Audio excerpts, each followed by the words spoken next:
are listening to Pub Royalty Queen Podcast, a place to empower women of color in the music business.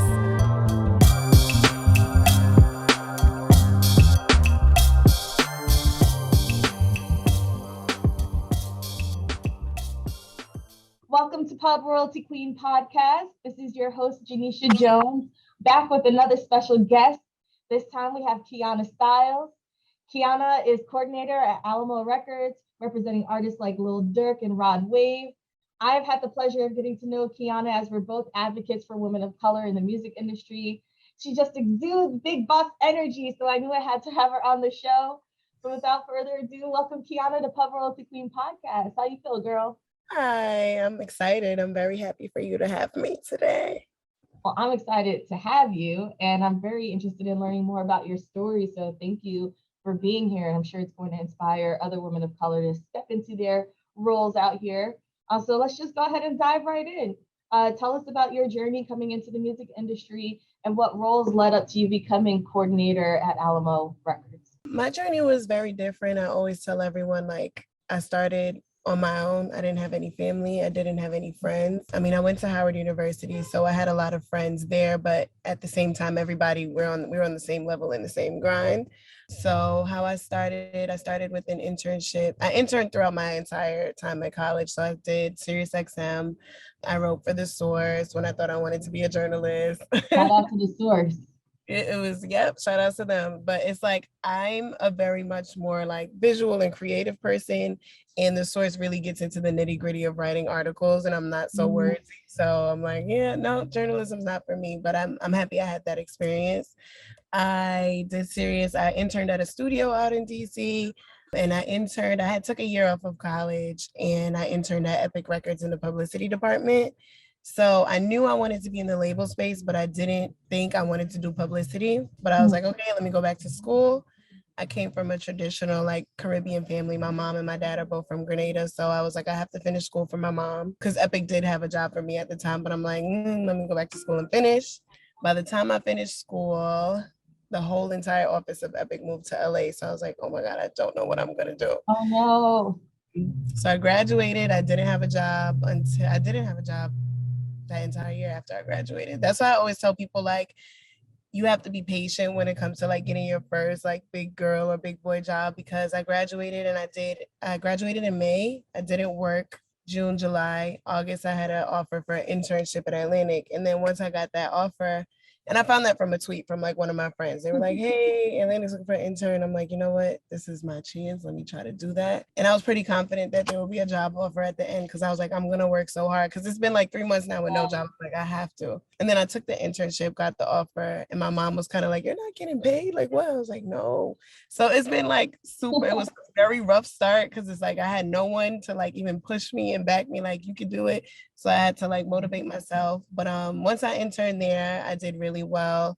And as people know, positions don't open up in music how they would open in retail or something. So right. I was just doing a lot of temp positions. So I temped in marketing, I temped in radio, I temped in just exec offices. So I kind of was just getting to know people throughout the building. And then my last temp finished, I was temping for Mike Kaiser, who's the head of Black music at Atlantic. And I went to my mentor, Marsha, and I was like, I don't know what I'm going to do. And she's like, you're going to be good. And then 2 weeks later, I got a call to do the digital marketing coordinator position at Asylum. And that's when I got my first start. And that was March of 2019. No, March of 2020, actually. March of 2020. So I graduated in 2018, and I didn't get my first job until 2020. And then from there, it's just I went from there to Warner and OVO, and then now at Alamo. So it's been a journey. Yeah, but we made it. And that's the thing is so that's kind of the thing about the industry that makes it so special, right? Is that it is a privilege being here. And in order for you to make it, even to get your foot in the door, it takes a lot of grit and tenacity to know hey, this is where I need to be. I have the, ambition to be here. I have the drive to make the connections and make it happen. So kudos to you, even though it took a couple years. I mean, we were also in a pandemic. Right. Right. I was in the office for 2 weeks, and then they're like, okay, we're going to be back in 2 weeks. Those 2 weeks turned into 2 years. I was like, oh my God. Exactly. Yeah. But it turned out to be for the best, right? you have this opportunity now to really make things happen. So congratulations with that. So you spoke a little bit about mentorship and, people that helped you, kind of plug you into these positions, but tell us a little bit about why it's so important to have a mentor and how they've helped you get where you need to be. I think it's super important, especially for, women and other people like me who didn't have anyone to like kind of help them or friends at all. Because of like, I always tell everybody like Marsha St. Hubert, she calls herself, and I call her my like fairy godmother, because it's like, she always has helped me and guided me, even up to this day. If I go through something, I know I can call her for advice, like, to guide me. And she'll be like, this is your first time in corporate America. This is what you do. And then like, she'll just give me regular advice. So even when I was an intern, she's looked out for me, and it's been like super important. Now working with Juliet always makes sure like I'm on point, and just like, I just feel like it's super important, because when I did it, it was so much different when I didn't have someone to back me versus now having like women that I can call and be like, hey, like, is this right? Or is this right? Because at the same time, everyone my age, we're still learning. So we have each other for support, but it's super important to have someone who's been in the business for so many years, who can guide you and like make sure you're doing things like how you're supposed to be doing them, if that makes sense. And just make sure you're confident in what you're doing, or make sure they're even calling you out on anything you're not doing. So I feel like it's super important, because they've been there for so many years now that it's like they're literally veterans, and they're trying to like, get the next generation of women of color who are, we already have to work 10 times as hard. Exactly. So it's always important to just have somebody who supports you and is able to give you advice, especially because I'm like, it's a lot of moments. People think that working in music is glamorous, and it's not. So it's a lot of moments. It's hard work. Yeah. It's a lot of moments you'll be like, do I really want to do this? And then you call them, and they'll like ease your mind, and then you feel relaxed again. You're like, okay, I got this. No, that's exactly why I started this podcast too, is because when I was coming up in the industry, I've been in the game now about 10 years, but there weren't so many women of color in these executive roles to help bring me up. So I'm like, I need a platform, not only to just make sure that I'm not out here tripping, that I'm making sure that I'm trying to maneuver in the right ways too, but also like we need to connect in that way. We need to see ourselves in each other and lift each other up. So this has been an opportunity to kind of like share, our challenges, a shared experience that we're all going through. And at the same time, like I can offer gems, things that I've experienced that hopefully help the next generation of folks coming up in this business to, learn how to position themselves and learn how to work the room and maneuver around this male-dominated industry. Because that's also the other thing, is there are so few of us. Everything that we do as Black women, reflects on the next one. So we got to make sure that we all on the same agenda out here. You know what I mean? Yes. But that's great. Like, I love that you've had mentors to help like really kind of mold you and like give you some, that confidence that's needed to make sure that you're, upstanding in this business. So shout out to mentors.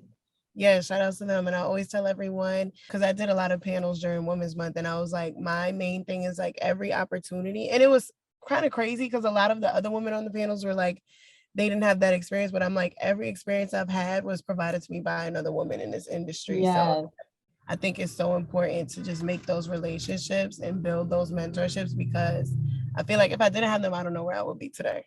So facts. There's a lot of challenges that women of color face in the music business. Can you describe for us one specific challenge that you've had to overcome? With me specifically, I feel like one, of course, you have to work 10 times harder. And I feel like I'm also into beauty, and I'm into fashion, and I'm like into like dressing up and getting cute, even if it's just going to the office. I always would get like, where are you going today? Like, nowhere. I'm just already knowing. So I've had to deal with a lot of like people kind of judging me for how I look before getting to know me. And I mean, now a lot of people know who I am, so it's kind of like everybody knows my work ethic. But when I was an intern, it was super hard, because it's like, oh, who's this new girl? Like, who does she think she is? Like, she coming in here all dressed up. So it was very hard to have to like fight that like prejudgment before people get into know me. If they got to know me, they'll be like, oh, you're so sweet. Like, I didn't think you would be like this. So that was a big, difficult one for me. And what I see a lot is like, if there's like a meeting with artists, like their entourage might say hello to every man in the room and might not say hello to the woman in the room. So it's just, like making sure that women still have that respect as execs, because I feel like a lot of men still think like it is male dominated, but I'm like, there's so many important women doing important things. And I feel like a lot of them kind of forget that. Like, and I feel like behind every powerful man in this industry, it's a woman like keeping him going. So Exactly. No, you hit it on the nail, really. Like I've experienced some of the same issues where it's like you're prejudged based off of how you look. And then it's like, I'm 35 years old. I'm not this little girl out here. I'm experienced, I know what I'm doing. It's like constantly being underestimated because you're a woman. And then if you look good, don't let you look good at the same time. You know what I mean? Like, they're like, what's she really here for? To work. yes, yes. And then it's also that preconceived notion that perhaps you had to do something sexually suggestive Mhm. to get where you are. And that's, obviously leans into us having to do all this work and constantly saying yes to everything because we feel like we have to Right. prove ourselves consistently. Right. So, and then the other side of it, of being only women, well, not only women, but there are most times I'm the only woman in the room.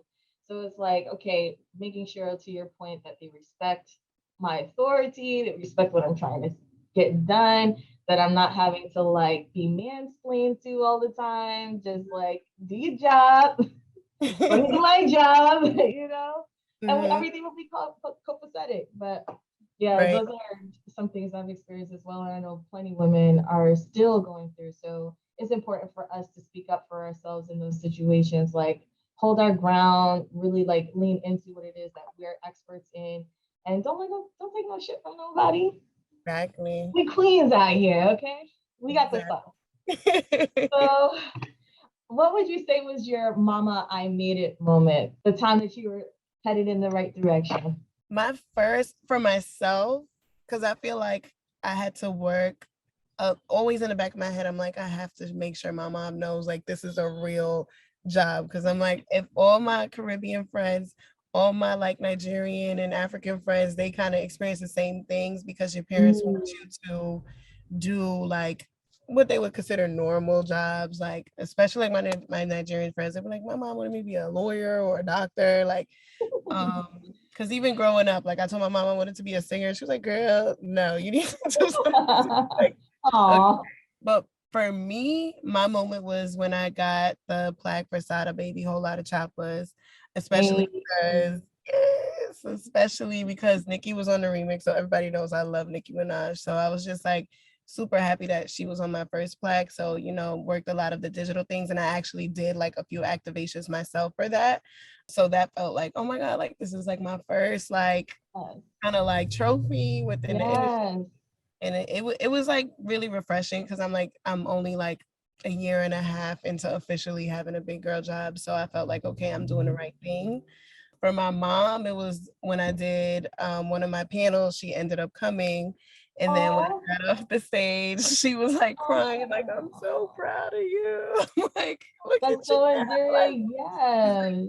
like I know we've been through because I always tell her, I was like, I always tell people the story of like of me having to like battle myself because even though you did support me, like she's never not supported me, but it was very hard because she like I could tell like she was kind of like scared just that it wouldn't work out because it's just Oh, coming from first generation American, like nobody in my family's done it before. So it's kind of like if somebody hasn't done something for you to see, it'll be hard for you to believe it until you see it.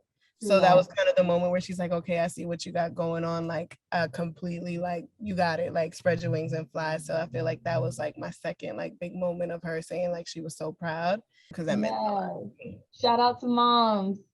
I Yes. love that. Yeah, what's so funny is like, doing these interviews, I'm starting to notice that a lot of the mama I made it moments have been like when their parents finally understand what it is that they're doing out here. Like, I think Mhm. it's kind of a running joke for people in the music industry that nobody knows what we do. You can explain it all day long, but unless you're in the business, you have no clue without even Mhm. being. So it really takes you being out there and manifesting those events, being part of the scene where they get to actually see, oh, dang, my daughter's she's a big deal out here. You know what I mean? Like she actually does something. Right. And everybody cannot do what we do. Mhm. That's what So I'm it's like, it's important for very us. hard. But now she gets it. And now I kind of explain more to her. Even when I like left Asylum, she's like, why are you doing that? Like, are you sure that's I'm like, yes, mom, I know what I'm doing now. Like Aw. I'm very excited. I've seen a lot of the women, when I saw a lot of the women and Women in Billboard getting on it, I'm like, yeah, I can't wait to like bring her to one of those so she can really see like what's going on. Manifesting this. We're manifesting this. This is happening, okay? Yes, I love it. Absolutely. And I love the fact that we have the opportunity now to just like talk about these things because I feel like what this industry tends to do is it tends to learn like you have to humble yourself and all of that, but we have to learn to sit with our wins too. Mhm. You know, I we feel like they only do that to women. I feel like men yeah, get to brag all day and like do whatever they want all day and be cocky, but then when we're doing it, it's a problem. And I yeah, don't think that's okay because it's just like I feel like I'm a person who celebrates anything very small. From like even when I got my internship, I'm like, we're going out for drinks. Like this is a big yes, deal.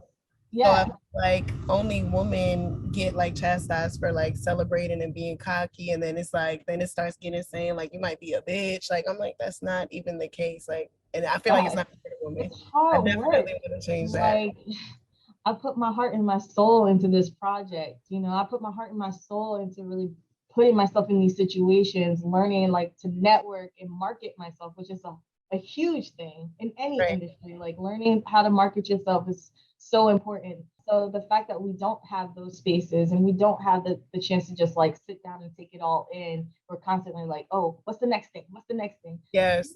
Be able to lean into our accomplishments too Mhm. and talk our shit at the same time. You know what I mean? Yeah. So I'm proud of you, girl. Keep it going. I'm excited to see what happens in the future.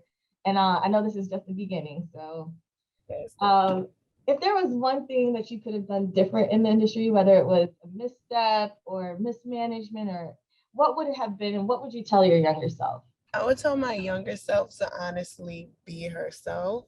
I feel like, and we have a joke, like when I started interning, I worked directly under Journey Jones and Denise Moore. And they had Journey had a joke. She would call me like Whisper Girl because I was like, I'm always very reserved at the beginning of anything. Like when it comes to making new friends, I'm like very like, I don't let my personality shine. So I feel like I would definitely change that because I was also very green and new, and Atlanta is Mm, such like an intimidating space for me. So I'm like, I don't want to mm, like say the wrong thing. I was so worried about like making mistakes and doing things wrong that it was like I kind of was walking on eggshells that I created myself.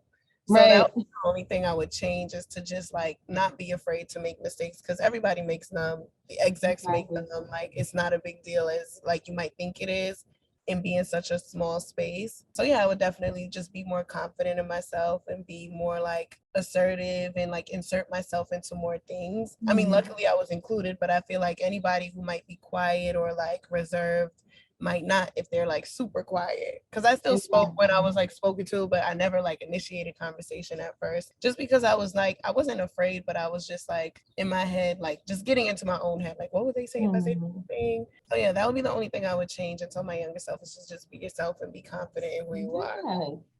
Yes. I mean, I think also it's like learning that or having confidence in knowing that you're the best at what you're doing. Right. Even if you are still learning it, I mean, failing forward, failing upwards, you know, Exactly. that's the idea. Like nobody's perfect, you know, even though, you know, I do feel like a lot of the burdens of the issues fall on our shoulders a lot as women of color in this industry. Like we carry it with such strength, you know, that it's like, okay, next, you know, I'll fix the problem. What's the next thing, you know? So, Mhm. but you're absolutely right. This industry can be a little bit more like intimidating as well. So learning how to just be like, you know what, I'm the one with the information.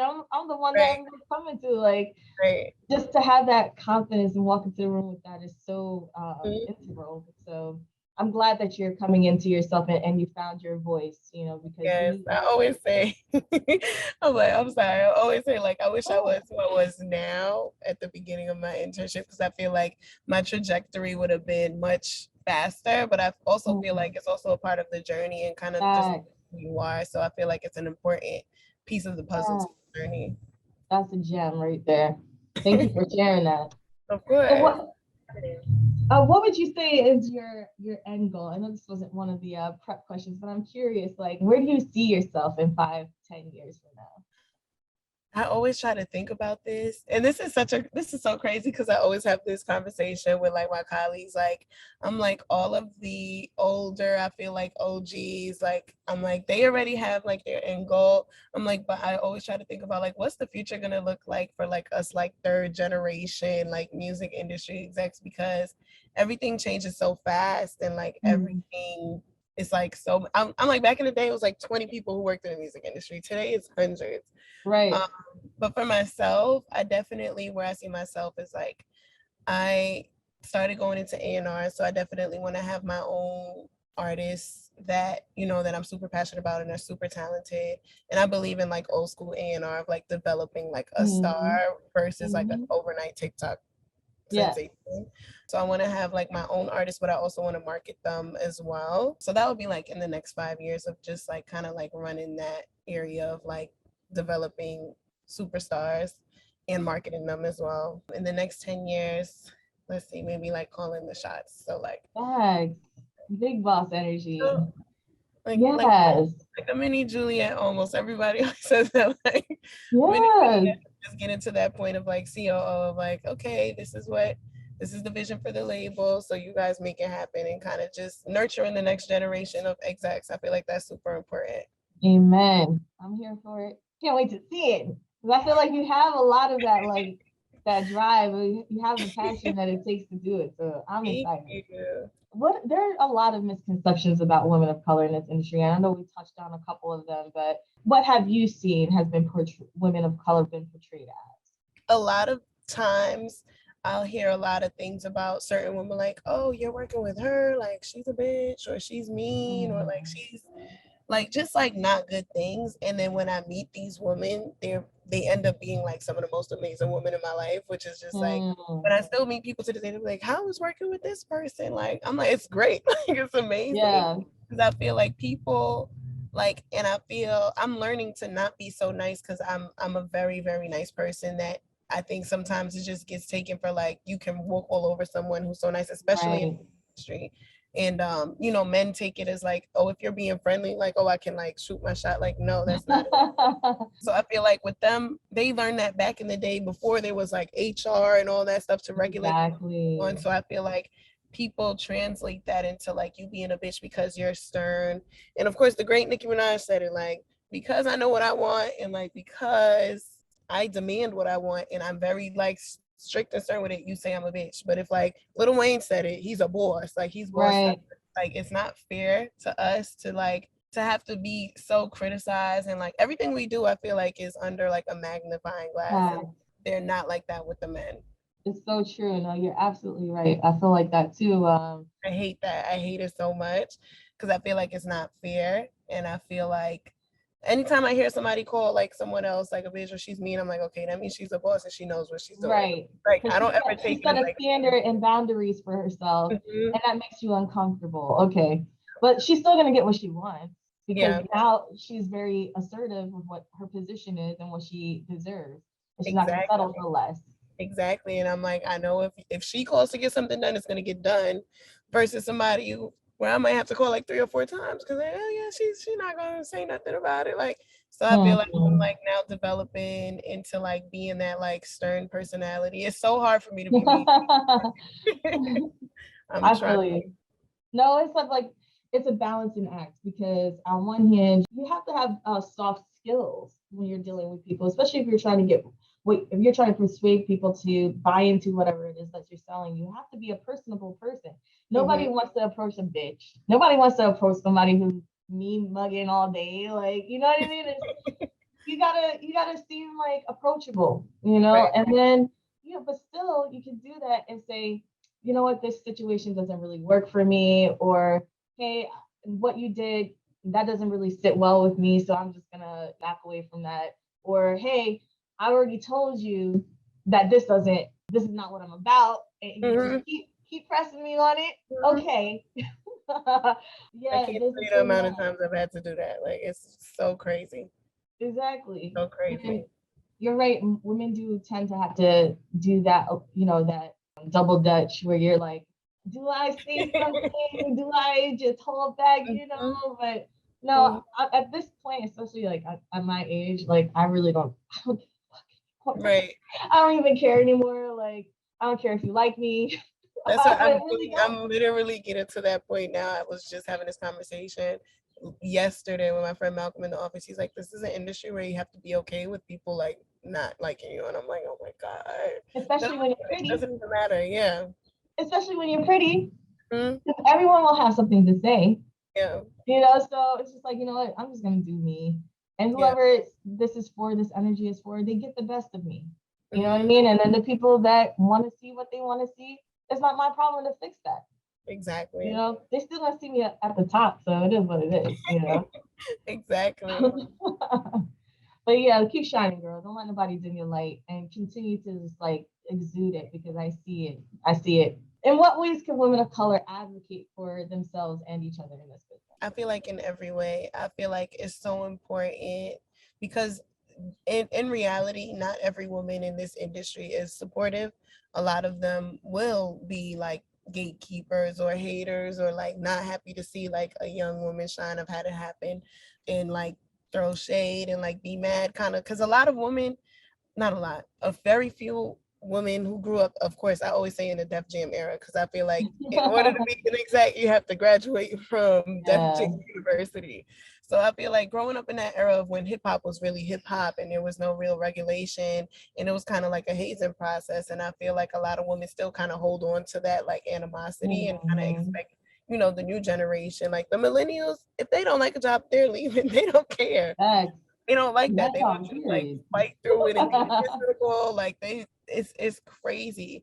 And it's like I believe in fighting through it, but if something truly doesn't make you happy, you should definitely leave because this is an industry that like we pretend to advocate for mental health, but a lot of people don't care. And it's like it's so important down from the execs to the artists to interns. I think your mental health is super important because it helps you perform as who you are. So I think it's just super important to be real and actually really advocate for people. Like I have a friend, like a very close friend of mine. She's like, Kianna, you are such a girl's girl. And I'm not. She's like, I'm not because everybody, the moment I feel shade and like, cause she's from Brooklyn. So she has that like street Tough mindset of like, mentality. everybody's Yes. always gonna try to come for you. I'm like, she's like, you're really a girl's girl. Like you put women on, you don't want anything in exchange.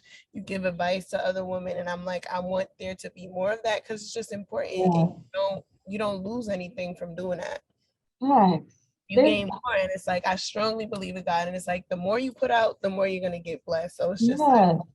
I want to see more of that for sure. Like older women, lifting younger women up. It's not going to hurt you. It's going to help you, if anything. And just younger women being there for each other and holding each other accountable and just being like a real support system, even outside of the industry. Like when you're going through some real life shit Mm. that you can have somebody you could count on to like be there to support you, whether it's like being there or just helping talk you through it, like whatever it may Mhm. I love everything that you just said. Bars. be. Bars. No, you're absolutely right. It's funny because I was raised up as a pageant girl growing up, and I was in talent competitions with other women of color. So for me, I've been surrounded by very ambitious, bright young women, and I realized that that's not something that everyone has had. I grew up at 20 minutes outside of New York City, so Mhm. New York City for me is my backyard. I lived in Queens for 7 years before coming out to LA, and I realized I was becoming a little bit more hardened because Oh, you yeah, can't walk around with a smile on your face all day long. right. It's gonna look weird. Hmm. So no, I found that it does kind of toughen you up a little bit, and then that feeling threatened by other people Yes. constantly, like it doesn't lend itself to really being your best self. So Mhm. I totally advocate for that too. Like, hey, it's free to be kind to people. Yes. It's free to be kind, and you get that back in return. That energy is directed in a positive way. Right. Most people respond well to that. So, and as women, I mean, I feel like we do have that nurturing, caring tendency anyway. So it comes naturally to us. I think it becomes more of a discord when you try to be the opposite way. When Right. it's like you're trying too hard to be Right. mean. It's like You you're literally mentally ill. Because I'm like for people to go out of their way to like, because I've had people say that like you come off as intimidating. I'm like, how? Like I never understood like how people thought I was mean or like they would think I'm intimidated. It's like they haven't spoken to me, and that's the only reason they can think that. And if they're going off of like how I look or my Instagram, that's not accurate because you still don't know me. Because I'm like, I don't Right. let my personality show on Instagram. I just post my pictures and I go like at You know all. what? So, And social media is like that's a whole nother conversation, but I think in terms of like how it plays itself in entertainment, because that's really what it is. It's like mhm, showing people the best sides of you. Like mhm, no one's showing the struggle, nobody's showing the rejection, nobody's showing the pictures that the raw versions of their pictures. right. You know what I mean? So when you see the best of somebody and you see them in person and you don't think of them as a human being, you think of them as this image that they're studying. Because that seems to be what most people are doing these days. They're like internet stalking you. It's But true. Literally, my friend Malcolm in the office, he always tells me because now we work together. So it's like he knew of me before meeting me. And he's like, I wish people could see the real you. Like, I'm like, the real me is on Instagram. I just don't speak. So it's Hey, giving like Lori Harvey. Like, everybody has how they think. Like, aw. you guys never heard her say a word, like, at all. So he's like, Yeah, they don't know, like, you're so funny, you're so crazy. I'm like, I'm not going to show them either. Like, I just feel like I don't judge people based off of their social media. But again, that's a me thing. But I'm yeah. like, I can't imagine how you can like take pictures of somebody and be like, okay, this is how they act, this is how they are. Like you can't do Exactly. that. But also, But like, that's that's not crazy. what even it's for. You know what I mean? Like, it is about promoting. So, and if you're promoting yourself, you're not going to show. There are ways to show character on social media, but I feel like Instagram, for instance, is not that place. Like, the Right, character is left for other platforms. right. So, I think everybody is doing the same thing when it comes to that. Like But especially I in see the industry. So the intimidation, I think, is more or less like if you have a presence when you walk into a room and mhm. people are threatened by that. It's not you, it's not your personality, it's someone else's projection of the energy that they feel when all of a sudden the energy is shifted because you're a star. You get what I'm saying? Like you walk into a room, everybody's attention is on you. You know, they're like, oh Mhm. shit, something just happened. I don't like that because the attention was on me a second ago. Now it's not, people don't like it. And that's You not know, your I never problem. I never thought about it that way. That's so crazy because that might be It's right. not your problem either. It's not your problem how people receive you. Mm-hmm. And especially if you're coming again from a genuine place and you're humble, you know who you are, you don't have to dim your light for anybody. And if you're a kind person, like you said, so once they Mm-hmm. get to know you, if they give you the chance to get to know you, then they'll find out the real you, and that's fine. So yeah, girl, I go through the same thing apparently. I have a lot to say about that. Uh, but anyway, this is just a wonderful opportunity to get to know you. Right. I like I said, I've been really curious because I see your name out there too. You just have a name that sounds very famous too. Just Kianna Styles sounds like it was on a marquee somewhere. So yeah, I wanted to get to know you, and I'm glad to be like a resource for you too. I won't say I'm a veteran yet. I think a veteran like 20 years, but Definitely no, you're definitely 10 years is veteran status I'm, for I'm sure. trying. I'm trying out here. I'm counting my blessings right now for sure. So if you ever need somebody to just, give you some advice or what have you, like I'm happy to do that. Obviously, we gotta Yeah. stay connected anyway. But what can we expect from Kianna in the future? What excites you right now that you're working on? What I'm most excited about is Alamo, being at Alamo and the shift that is about to happen, with Juliet there, Tiara there. It's like some amazing Black women who've done amazing things. Just excited because I feel like it's very rare because we have Little Dirk, we have Rod Wave, but we also have a lot of growing acts like Big Jade and PGF Nook and Trapland Pat and Infamous and just small acts. And I'm very passionate about big wins with small acts because as they grow, you get to be like a part of the hype every time and the excitement of seeing them grow and seeing them excited. Mm, Whereas like, bigger artists, they get everything. So it's like they don't get excited as much about like, being on their local radio station. So it's like refreshing every time. but it's also good to have, you know, like those bigger artists and having bigger red carpet events and just like making sure the smaller artists see that like this can be you in a few years, keep working. So I'm just very excited to see the growth within myself and within Alamo and just working with like a lot of upcoming acts. I'm just so excited. Yes. Well, I'm excited too for you. I mean, like you said, a lot of emerging artists on your platform, and with the talent that they have on the staff, I know that we're going to see a lot more of them. So I'm excited as well. Where can people find you if they want to connect? My main platform is Instagram, so they can follow me on Instagram at Kianna Styles. I do use LinkedIn, but honestly, I don't log on that often. But if they want to connect, they can add me on LinkedIn too. It's Kianna Baptiste, my government. Perfect. I really do appreciate you, Kianna. And until next time. Thank you. I appreciate you too. Thank you.